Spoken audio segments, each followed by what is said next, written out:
हरे कृष्ण। स्वागत है आपका हमारे YouTube चैनल में। अगर वीडियो पर पहली बार हैं तो चैनल को सब्सक्राइब करिए, वीडियो को लाइक शेयर करना ना भूलें। हिंदू धर्म में एकादशी व्रत का खास महत्व है। यह व्रत भगवान विष्णु को समर्पित है। हर महीने 2 एकादशी व्रत आते हैं। हर व्रत का महत्व अलग अलग होता है। नवंबर महीने में जो एकादशी पड़ती है उसे उत्पन्ना एकादशी व्रत कहते हैं। उत्पन्ना एकादशी व्रत कब है, आइए जानते हैं आगे इस वीडियो में बने रहें। जैसा कि आप सब जानते हैं, एकादशी व्रत बहुत ही फलकारी होता है। इसे भगवान विष्णु की पूजा बहुत ही श्रद्धापूर्वक किया जाता है। इस व्रत में हिंदू धर्म ग्रंथों में एकादशी व्रत का विस्तार से वर्णन मिलता है। एकादशी व्रत जगत के पालनहार भगवान विष्णु को समर्पित है। हर महीने 2 और साल में कुल 24 एकादशी व्रत किए जाते हैं। हिंदू पंचांग के अनुसार मार्गशीर्ष माह के कृष्ण पक्ष की एकादशी तिथि को उत्पन्ना एकादशी व्रत कहा जाता है। मान्यता है कि एकादशी का व्रत उत्पन्ना एकादशी से शुरू करना चाहिए।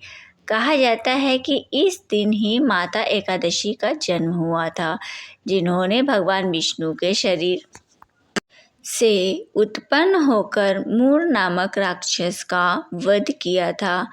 अब आइए जानते हैं एकादशी व्रत कब करना है, पूजन व व्रत पारण का मुहूर्त, सब कुछ इस वीडियो में विस्तार पूर्वक बताया गया है। और इस उत्पन्ना एकादशी का कथा भी इस वीडियो में बताया गया है आगे। तो आइए जानते हैं। हिंदू पंचांग के अनुसार एकादशी तिथि 15 नवंबर 2025 को देर रात 12:49 पर शुरू होगी और 16 नवंबर को देर रात 2:37 पर समाप्त होगी। उदया तिथि में उत्पन्ना एकादशी व्रत 15 नवंबर दिन शनिवार को रखा जाएगा। अब आइए जानते हैं इस व्रत का महत्व और व्रत का फल क्या होता है। उत्पन्ना एकादशी व्रत करने से अनंत गुना फल मिलता है। मान्यता है कि इस व्रत को करने से हजारों यज्ञ के बराबर पुण्य मिलता है। एकादशी व्रत करने से पापों से मुक्ति मिलती है और भगवान विष्णु की कृपा से जीवन में सुख समृद्धि आती है। भगवान विष्णु का यह व्रत हर किसी को करना चाहिए। बहुत ही अच्छा है ये व्रत। अब आइए जानते हैं उत्पन्ना एकादशी पूजन का शुभ मुहूर्त क्या है। ब्रह्म मुहूर्त सुबह 4:58 से सुबह 5:51 तक। अभिजीत मुहूर्त सुबह 11:44 से दोपहर 12:27 तक। और विजय मुहूर्त की बात करें तो दोपहर 1:53 से दोपहर 2:36 तक होगा। गोधूली मुहूर्त शाम 5:27 से शाम 5:54 तक। अमृतकाल मुहूर्त दोपहर 3:42 से शाम 5:27 तक होगा। आइए जानते हैं उत्पन्ना एकादशी व्रत कथा के बारे में। उत्पन्ना एकादशी में एकादशी का जन्म इसी दिन हुआ था।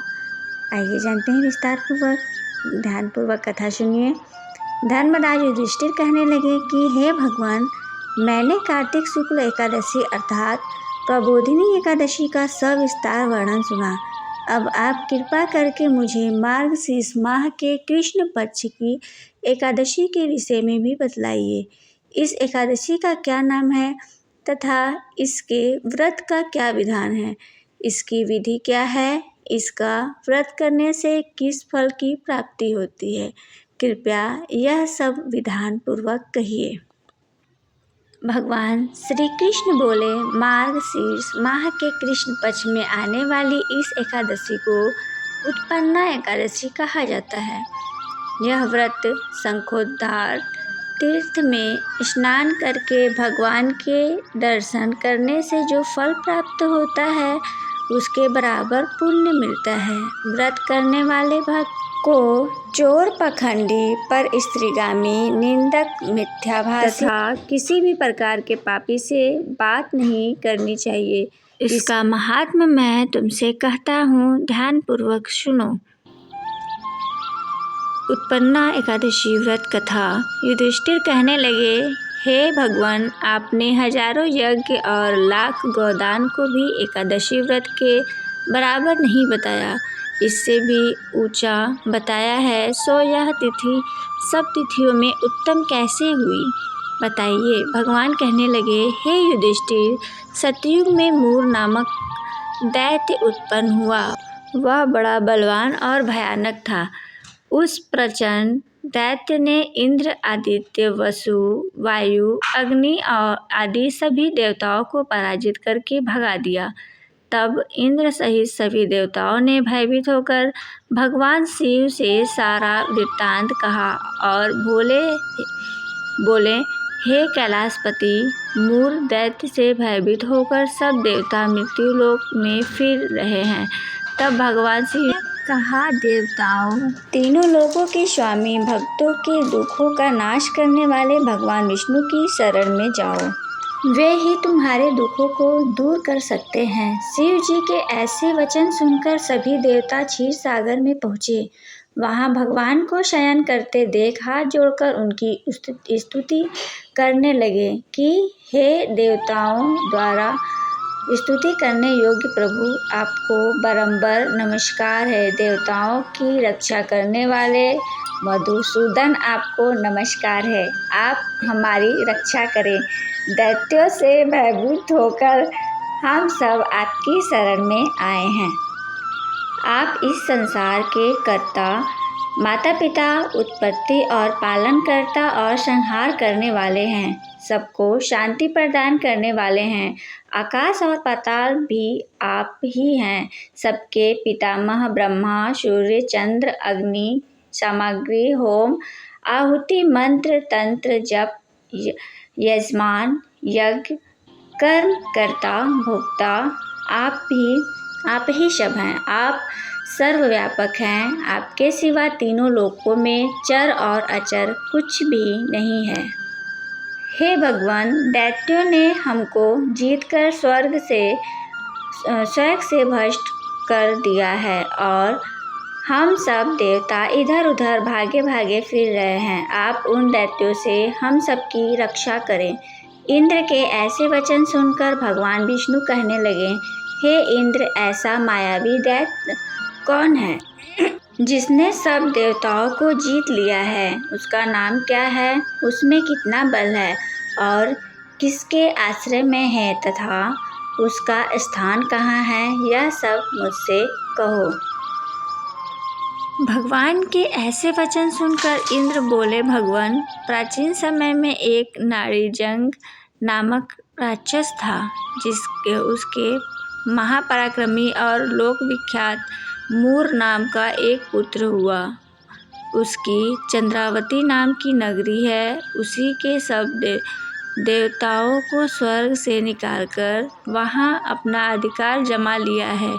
उसने इंद्र, अग्नि, वरु, यम, वायु, ईश, चंद्रमा आदि सबके स्थान पर अधिकार कर लिया है। सूर्य बनकर स्वयं ही प्रकाश करता है, स्वयं ही मेघ बन बैठा है और सबसे अजय है। हे असुर निकंदन, उस दुष्ट को मारकर देवताओं को अजय बनाइए। यह वचन सुनकर भगवान ने कहा, हे देवताओं, मैं शीघ्र ही उसका संहार करूँगा। तुम चंद्रावती नगरी जाओ। इस प्रकार कहकर भगवान सहित सभी देवताओं ने चंद्रावती नगरी की ओर प्रस्थान किया। उस समय जब दैत्य मूर सेना सहित युद्ध भूमि में गरज रहा था, उसकी भयानक गर्जना सुनकर सभी देवता भय के मारे चारों दिशाओं में भागने लगे। जब स्वयं भगवान रणभूमि में आए तो दैत्य उन पर भी अस्त्र शस्त्र आयुध लेकर दौड़े। भगवान ने उन्हें सर्प के समान अपने बाणों से बींग डाला। बहुत से दैत्य मारे गए, केवल मूर बचा रहा। वह अविचल भाव से भगवान के साथ युद्ध करता रहा। भगवान जो भी तीक्ष्ण बाण चलाते वह उसके लिए पुष्प सिद्ध होता। उसका शरीर छिन्न भिन्न हो गया, किंतु वह लगातार युद्ध करता रहा। दोनों के बीच मल्ल युद्ध भी हुआ। 10,000 वर्ष तक उनका युद्ध चलता रहा, किंतु मूर नहीं हारा। थककर भगवान बद्रिकाश्रम चले गए। वहाँ देववती नामक सुंदर गुफा थी। उसमें विश्राम करने के लिए भगवान उसके अंदर प्रवेश कर गए। यह गुफा 12 योजन लंबी थी और उसका एक ही द्वार था। भगवान विष्णु वहाँ योग निद्रा की गोद में सो गए। मूर भी पीछे पीछे आ गया और भगवान को सोया देखकर मारने को उद्यत हुआ। तभी भगवान के शरीर से उज्ज्वल कांतिमय रूप वाली देवी प्रकट हुई। देवी ने राक्षस मूर को ललकारा, युद्ध किया और तत्काल मौत के घाट उसे उतार दिया। श्री हरि जब योग निद्रा की गोद में से उठे तो सब बातों को जानकर उस देवी से कहा कि आपका जन्म एकादशी के दिन हुआ है, अतः आप उत्पन्ना एकादशी के नाम से पूजित होंगी। आपके भक्त वही होंगे जो मेरे भक्त होंगे। जय श्री हरि। अगर वीडियो पसंद आई हो तो वीडियो को लाइक शेयर और चैनल को सब्सक्राइब करिए और वीडियो को ज़्यादा से ज़्यादा शेयर करिए।